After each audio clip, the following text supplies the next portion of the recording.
And it's something that Liquid has not faced off with too often. I think that this is also something that happens whenever we get South America on land. You know, the running joke is like the training weights have come off, the whole thing, you know, with anime. But I think that there is potential where Infamous could surprise them a bit. So I'm very curious. I'm excited about this match, though, for sure. But I am a little concerned that, you know, Infamous is going to have to adapt over time because people will start to take notice if they start doing well, and they are going to start punishing them if they don't have a very varied approach. Yeah. No, I think it's, you know, two exciting drafts that are gonna clash and go against each other here. I'm trying to think right now about which one will have the easier time in 5-man scenarios in team fights. Both teams have a little bit of scouting. You can see that Beastmaster and the Hawks will be able to provide some vision, but over on the side of Infamous, I think they have even more with Clockwork Rockets, along with Nyx being able to sneak around and Batrider in his Firefly. I think Infamous might have the better vision going into a fight overall, but Teamfight probably still looks stronger for Liquid on a fair 5v5, let's say. If everyone gets to do what they want, I think Liquid's draft looks a little bit stronger for that. Every time these predictions show up, I'm like, oh god, I have to read them quickly and put them all in. Oh yeah, gotta do your predictions. I forgot to do that earlier, but of course, total number of player deaths by 25 minutes. I think we could see a lot here. There's gonna be a lot of deaths. Too. I'm going 26-35. 26-35. Whoa, all right. I'm doing 60-25. Yeah, no, I think there will be a mayhem. Already Infamous coming through the jungles. Do run into Boxy here. They throw down the ward. They see him, so I'm gonna open up with a nice impale. Throw down the blood right, but again, it's a Marcy, so unless you have a silence or some sort of a stun, it's gonna be able to get away pretty easily. But that will give them control of these 2 runes in the bottom area, as Liquid will immediately send Zai and say, all right, go pick up the top one. Yep, looks like it's going to be a fair rune pickup here. Of course, the night vision here from Slark is able to see where people are. They're just trading off here. Sweet Marcy gets bullied back a little bit by Clockwork. Like, get out of here. You're not going to contest this rune. Good damage being done just by 1-point battery here. Boxy actually dropping kind of low. Yeah, that is quite the amount of hits. Is this a situation where you think Boxy should just maybe go back to base for now and then come back with I think so. Yeah. I think you go Fountain and just TP out, because you don't want to try and tango up all this HP. It takes a little bit too long. So, yeah, I'd definitely go base. So, good job by Michael harassing that. I always think it's very funny how, especially in the South American region, a lot of the players just use their actual names. So you got people like Batumba Man, and then you got Frank. I like it. I love Frank. It's good. Frank the Tank. I like Frank as long as he doesn't play the off-lane Dazzle. Every time he plays the off-lane Dazzle, he kills me a little bit inside. I have not seen that. I'm blessed. God bless. And, you know, to be fair, he does very well during the laning phase, but then after that, they're usually lacking initiation, and because you have an off-lane Dazzle. Yeah, off-laners usually have to be the front liner to tank and initiate stuff, and Dazzle perhaps doesn't want to be in the front of everything. Would maybe work better back in the Necrobook days if you could just go Necrobook on Dazzle, and then it would be okay.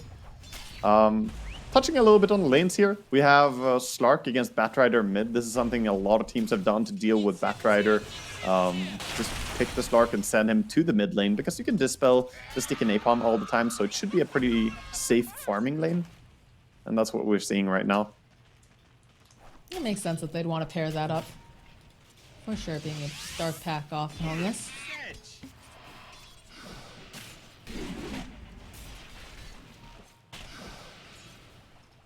I'm getting like a weird visual bug in my game. Every once in a while, there's just a red streak. And it's not from the axes. It's like in the bottom lane occasionally. All right. Nice, nice. Oh, no. It's fine. Michael just doing Michael things, but needs to be careful because there's a lot of damage coming out from Mickey. Oh, they're gonna get over him. onto Boxy, but they want this. They're chasing so hard right now. They have the dispose. They can't? It looks like no. They decide not to do it. Mickey's sitting a little low here. Does have himself a couple of those stick charges, gets a tango, and he's got a fairy fire just in case. But So it's actually not fast enough. Dispose gets cancelled before because of the battery ticking. So every single tick is able to cancel Dispose before it goes off. I thought he could cast it, but he didn't have a chance. He tried multiple times there and could not toss back the clockwork. I was sure he was going to die, but he gets out of that. that's pretty interesting. Learn something new every day. Yeah, turns out not the easiest to chase down the clockwork for our Marcy.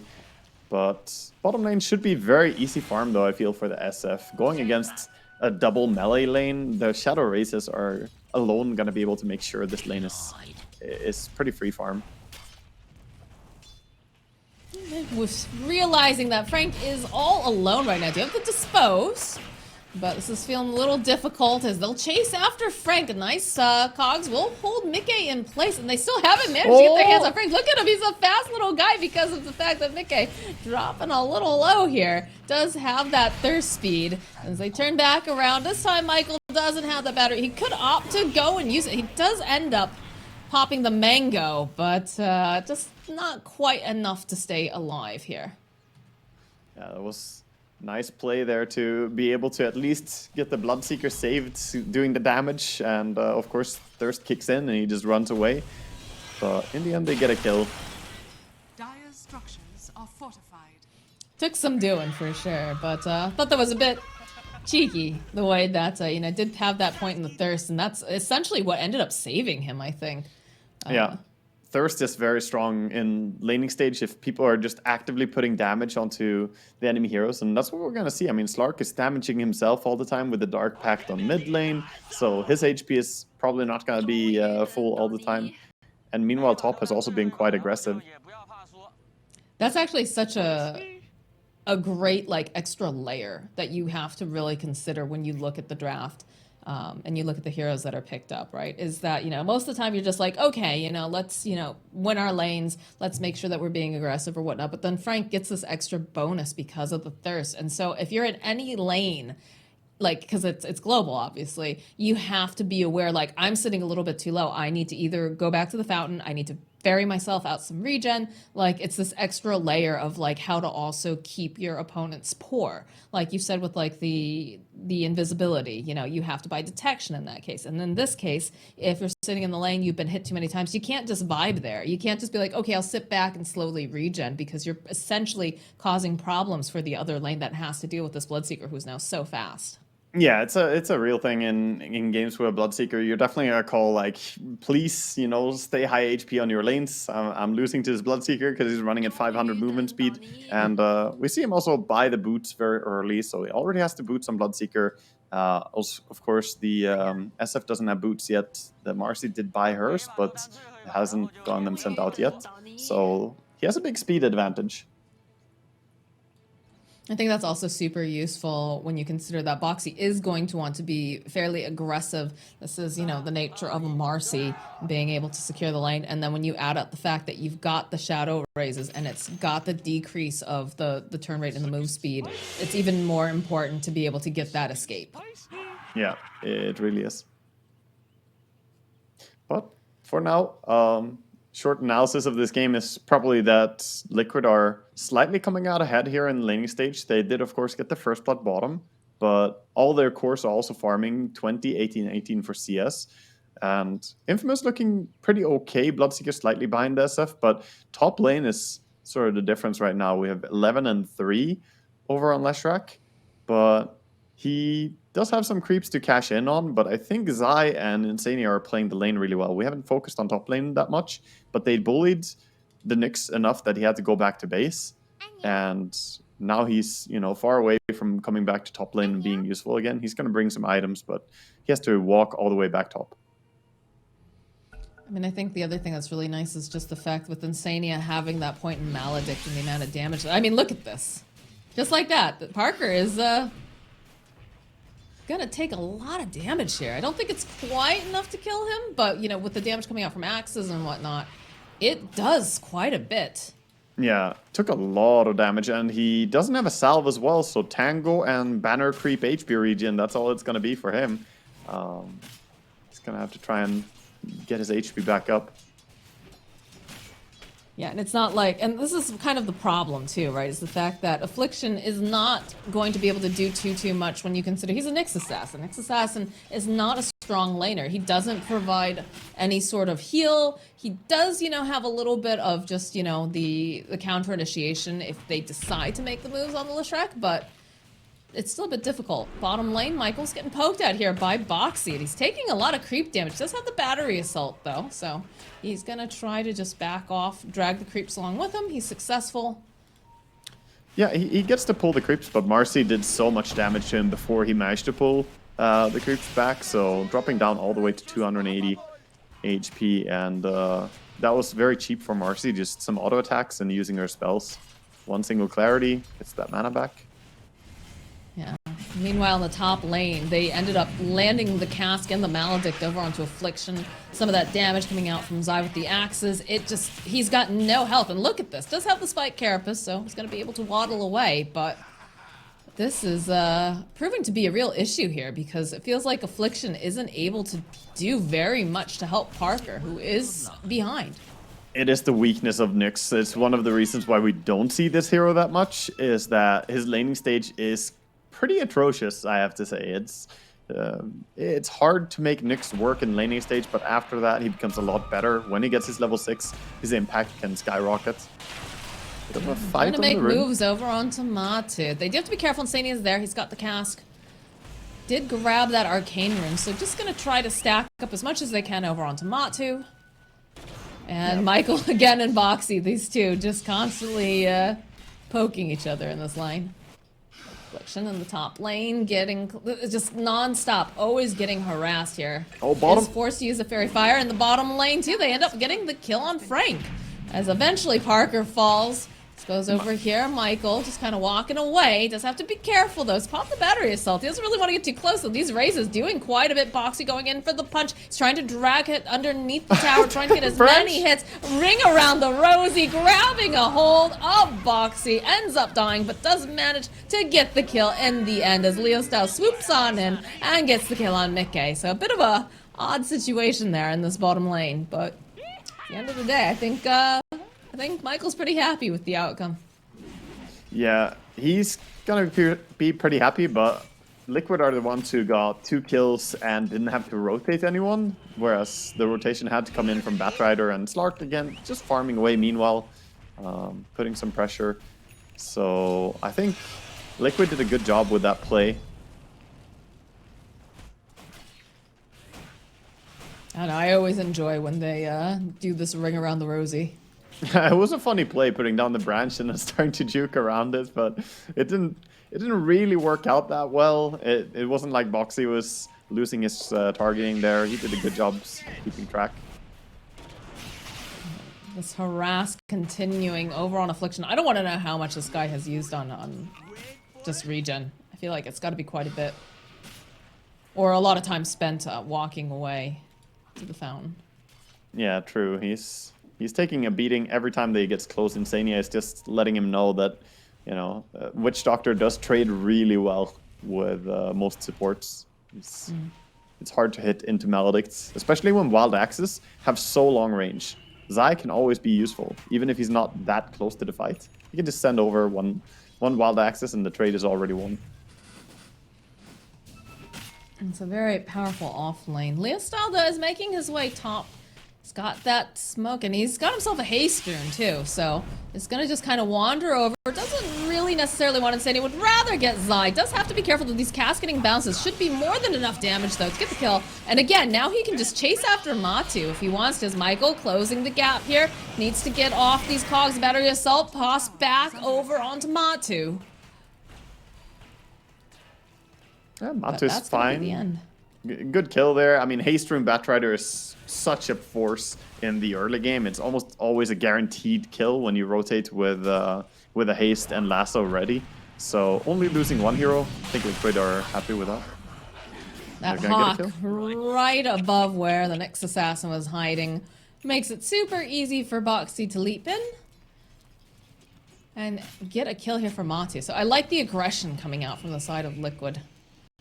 Yeah, both teams are playing pretty high tempo here and being aggressive. Leo style, recognizing that he can't really kill the Slark that easily, so he's starting to really open up towards the other lanes. Earlier with the TP to bottom, now with the haste rune rotation top, and again he's making a move towards bottom lane. He has those travels as well, so he's probably ready to join anywhere, but always looking to be active. I like the gameplay here. Yeah, I'm a big fan of Leo style being on very active heroes. I don't like when he plays heroes that farm for a long time. I feel like he definitely has a good understanding of when to be moving. It doesn't always work out for him, but definitely has a good understanding about the positioning and the map movements. Got the first prediction correct. Feels good. The 10-minute prediction. Oh, Gotta nice. see how many we can get. I also got that one correct. Awesome. Player with the most last hits is incorrect right now. Yeah. Oh well. Yeah, I mean that was fail for me too. I thought that Frank would have a better lane. I thought they were gonna safe lane him by the time I put it in. So, but they put him against SF off lane. It's not his fault. He would have won, but He's like, my prediction was not necessarily incorrect. It's just variables that I couldn't control. look what they did to my boy. They put him on the off lane. How can he win the last hits from that lane?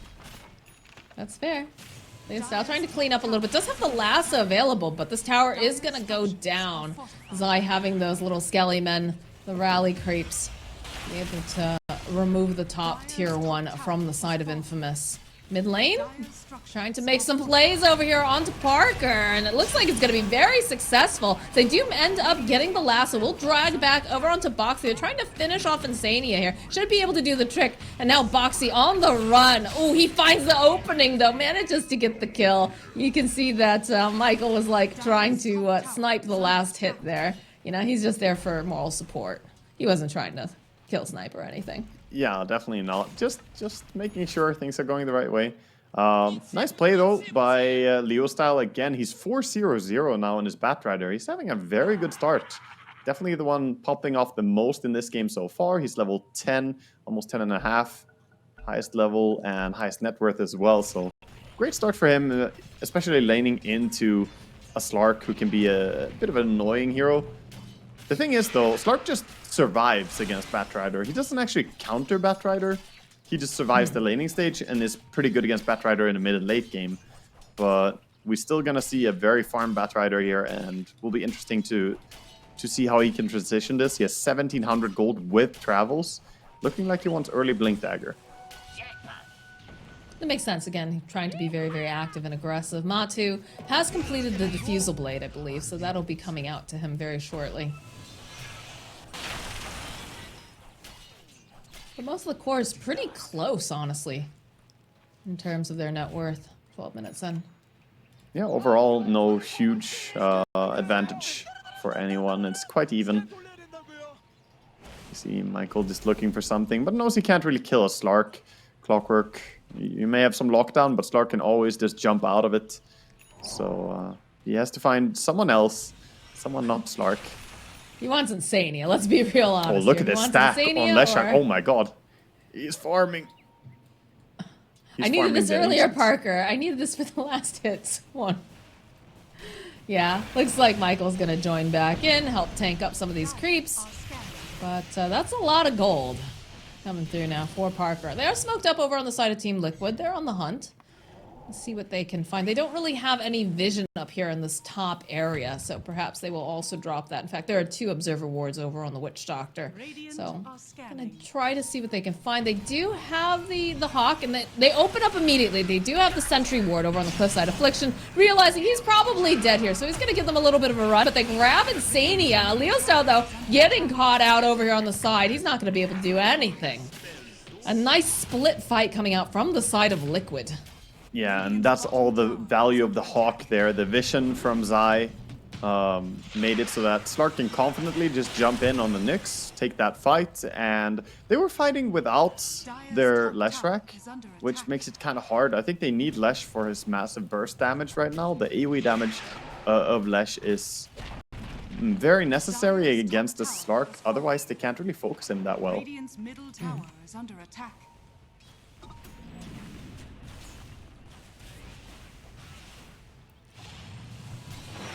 Is that Diffusal Blade coming to play? They don't have the Vendetta, so that's just a dead affliction. Yeah, and that's Leo's more down. Essence Shift stacks, permanent agility gain for Matumba. That always feels good. Yeah, this suddenly turned into a pretty nice lead. I mean, it's only a 2k advantage in gold, but Liquid now, having removed the top tier 2, has opened up the map in a way by taking this outpost as well. You take away any passive experience gain for Infamous, which, you know, a lot of people don't really think about, but it does have an impact over time. If you are unable to take back this outpost, you're going to fall behind a little bit more just in experience. And this area in general is very hard to walk into now. You don't have any teleport points. Both towers gone. One thing that's driving me a little bit nuts is I feel like Infamous isn't playing together necessarily. In the bottom lane, Matumba Mans gets his eyes and sights set on Michael. Parker's just leaving, does not want to be a part of this, doesn't know who else might be nearby. So that's yet another kill from Matumba Man and another permanent agility. In the top lane, there is another engagement going on as Frank is just going to get wailed away here by Insania. Gets that death ward off, but it's going to end up ticking down. There it is. There's that rupture we talked about. Zai having to get into position, drops those seeds at the drag back from Leo style. A nice combination. We'll be able to ensure they get the kill. Now Boxy searching around. Looks like he doesn't really want to stay here. He can't quite decide, as both the ultimates have been used on the side of Infamous. And while this is going on, see Mikke and Matu in that mid lane, pushing out the creep wave and putting a little damage on the tower. Yeah, the trade was good for Infamous, but the downside is that Liquid did not use their plus 1 and plus 2 players for it, so they invested less resources. Michael has to use that hook shot to get away. That's not how you want to be using that. He hookshotted during the dispose. That looked really funny. He just pulled himself out of it. Gonna stay safe. But another tower is gone now. Tier 1 mid tower falling. I think you're right that it feels a bit like Infamous are not really playing together. Right now they're quite greedy, trying to farm up. And maybe it's because it's difficult for them to gank the Slark right now, but they need to try and shut down at least Shadow Fiend. He's having too good of a game, and they would need to find some way to rotate onto him. He's playing Mask of Madness. Like, this is a greedy SF build, and he's getting away with it. I mean, you look at the spells that Infamous has online and like the ultimates, and I want to see them use these together. They have good synergy. Yes, it's a little bit clunky sometimes. That one coconut bouncing off over onto Frank. Like it's a little clunky, but it still has the potential. We talked about all the various combinations that they could run on this. Frank has himself a completed Heaven's Halberd. You've got a Rupture. You've got a Nyx Assassin who's just waddling around here as Boxy and Matumba Man immediately find him, get the pounce on him. This is the, third time that Nyx is just finding himself next to the Slark with Diffusal Blade and just dies. Sure, this time there was also a Boxy, but it doesn't really matter. If Matumba runs into the Nyx will die. It's a very unfortunate thing for him, but he needs to stop getting caught out alone like this. Yeah, I don't know. Matu just... he feels like he's everywhere this Nyx Assassin wants to be, and then on top of that, it feels like Liquid just, they're more cohesive as a team. I don't know why Infamous is... It almost looks a little like a pub, I hate to say it. Yeah, but they're Infamous not playing together. They're not utilizing all of their just potential power spikes here. Yeah, Infamous are definitely falling behind, like, rapidly, and now with the Aegis on SF, it's a difficult call to make to go down and defend bottom, as all of Liquid go together. But Infamous will make the smoke. They will try to go together and stop this tier 2 from falling. They're looking to go from the lane. Look for the jump over onto Mikke, the drag back, immediately following up with the Spike Carapace. So Mikke, that is going to be the Aegis that ends up popping. They go and get the Rupture off. A hookshot comes through. You can see that this Witch Doctor getting a lot of damage off over onto Parker, but they end up losing Leah style now. The chase is on over here after Insania. He looks like he's going to fall. Affliction now is going to be the next one to die. And they are just running over here with Boxy as eventually on the back lines. They do get Mikke, but now they have to deal with Matumba Man, and he is very, very difficult to have to put the pressure on. Although Parker trying his best using this pulse, but the jump forward coming out, they need a little bit more. They need some way to keep him alive, and they just do not simply have it. So at the end of the day, Yes, they get the Aegis. Yes, they kill Mickey, but Liquid still has everything they need to take this tower. Yeah, Liquid, they take the fight really well. It's, I don't know, I'm not sure the SF was the ideal grab there for the Batrider. He goes in, catches the SF and pulls him back. Sure, he doesn't have BKB, so if you kill him once with the Aegis, you're probably going to be able to kill him again. But using your initiation to kill him, it's a bit hard to take the fights into the rest of the team. And you see Liquid just stand their ground together and fighting in a really good way. Boxy just going in and punching. The power of the Marcy, for sure. And Boxy's making it look real good. He is stuck in the corner, though. So, he's going to take some time and chill out for the time being. But Leo style, he doesn't want to show himself. Although, does have to be careful because they are definitely hunting. They know he's got to be somewhere over here. Matu not quite ready to give up the chase just yet. Is he going to try to go for pounce play? Nah. If he had the Aghanims, he would probably catch him there. You get extra range and you get 2 pounces, then it's going to be hard to get away from this Slark. But for now, he's still looking like 1,700 gold away from the Aghanims completing. Hook shot over onto Insania. Be able to knock him back with the cogs. They drop down the blood right. But it's going to take some doing to get this kill, as the cast does get plenty of bounces. They end up losing Insania. He's going to buy back Michael, taking down Parker, though, over here on the side, trying to fight with Mickey, but he's got himself a BKB, so it's just not going to happen for him. They eventually manage to get the kill on Boxy. The rest of the team, though, the side of Infamous, they just have to flee. That one cask that Insania sent out before he died there was so crucial. It allowed the Marcy to just fight, using the cask to stun people. He actually got some extra kills out of it. And it was a nice bait to... I think Insania intentionally baited getting hooked there because he had the shard.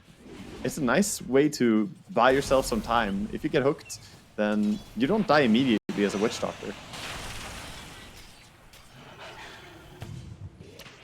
I'm definitely seeing good potential with Insania playing this Witch Doctor. And again, we talked about this earlier. It is seeing a little bit more of an uptick, that Maledict just being super strong during the laning stage and just at all stages of the game, but especially paired up with something like the Beastmaster. It comes down greatly to the shard being so buffed. I mean, it's 40-second cooldown now, the switcheroo. Voodoo switcheroo, it's a very good skill. I think every single support, if you're playing Witch Doctor, you should make the shard a priority for yourself to purchase. It is very useful. That's so much better than just rock toss. Exactly. Voodoo switcheroo. Whoever was working on Witch Doctor that day definitely was like, hell yeah. Now, Affliction needs to be very careful because they have plenty of sentries down and they are just always jumping on him. It's pretty scary, but he's not a little deterred. bit of hunting. Yeah. He sees Zai over here, but the rest of the team is not nearby. So perhaps he's thinking that he could just cancel out a TP if they decide to port. But all right, we're seeing Michael make his way over. I hear a lasso, though, because they've grabbed themselves Mickey. They've also ruptured him, but gonna try to buy him a little bit more time here. Again, with that BKB, he's just so powerful. Parker is just gonna be shredded into pieces. They'll get the kill on Michael. And Leo style. And Frank, oh my word, everybody is just crumbling. Affliction, the only one left because, of course, he was in the top lane trying to put the pressure onto Zai, but that's a team wipe going the way of Team Liquid. Oh my god, and you know, that depth shroud, just enough to keep Mickey alive during that fight. Otherwise, I think he dies there.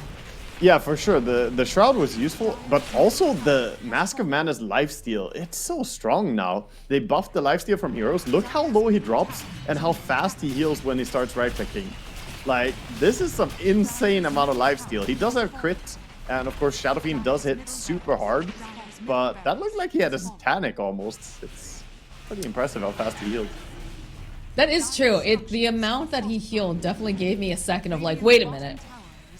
Yeah, we're sure it's just Did he get an item that I didn't? Yeah, exactly. Very, very impressive. But Liquid, they're happy with that push. And I mean, who wouldn't be happy to crack the base at like 22 minutes or so? Yeah, Barracks is down. 1 lane advantage, 15,000 gold ahead at 23 minutes. Infamous are now in dire straits. They need to get some good payoff. I see what you did there. Dire straits. I mean, yeah. Well, we have a fully kitted out Slark. He has himself the Aghanim Scepter. He has the Shard. And this is a pretty immortal looking Matu right now. No deaths at all so far this game. They have not been able to lock him down hard enough. Yeah, Which the is Finnish impressive beast. considering the amount of stuff that they have to throw at him. They do have a lot, but it's so difficult to finish him off, I think, especially him having the shard to protect himself, having 2 ultis. Look at that catch. My god. That is quite the range. In fact, oh, Michael, he misses the hook shot. Oh, this is a very dead Michael, I have a feeling. Although, no, he gets the force, but again, there's the pounce forward coming out from Matu. He sees himself a can, and he is gonna open it.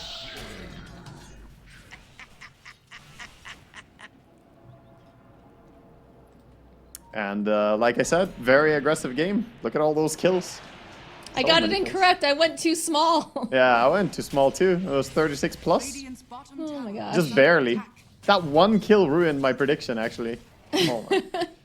Couldn't you let him live, Disaster. Matumba? Nah, man, this guy, he said that, you know, this is going to be his last TI. He's retiring after this. He's going out in style. Yeah. I mean, he's a pretty decorated player in Dota 2, right? But he has nothing left to prove necessarily. So, but I mean, It's who a- else it's a has pleasure watching him shorts? You know, it's one of those things where it's like, you can talk about a guy, you can talk about his skills, but you can also talk about his fashion choices too. it's Those the are lamb legendary shorts. shorts.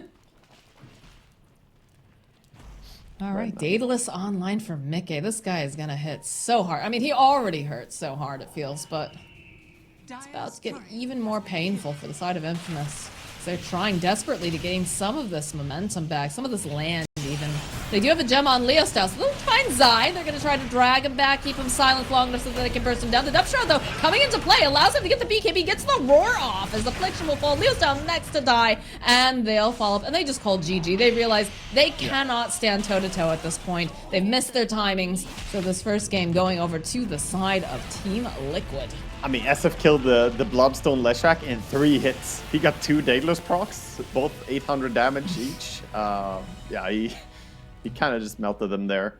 That was definitely pretty straightforward. I think Infamous, their draft looked very complicated to execute. Like going into this, I think Liquid just looked a little bit more prepared. They said they, you know,